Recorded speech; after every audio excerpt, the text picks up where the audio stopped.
You might ask yourself, what can I do with a degree from the College of Arts and Sciences?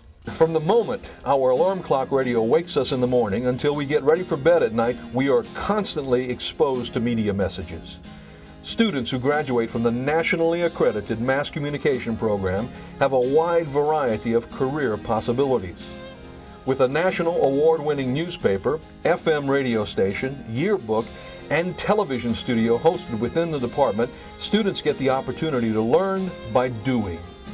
Becoming proficient in gathering information, organizing it, and presenting it to others, they develop skills desperately needed in a host of industries.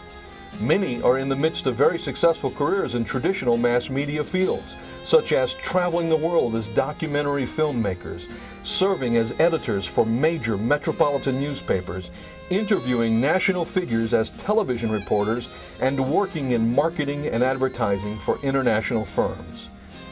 These abilities have allowed others to pursue other career paths, such as graduate school or social work. So, what can you do with a degree from the College of Arts and Sciences? Become exactly what you wish to be.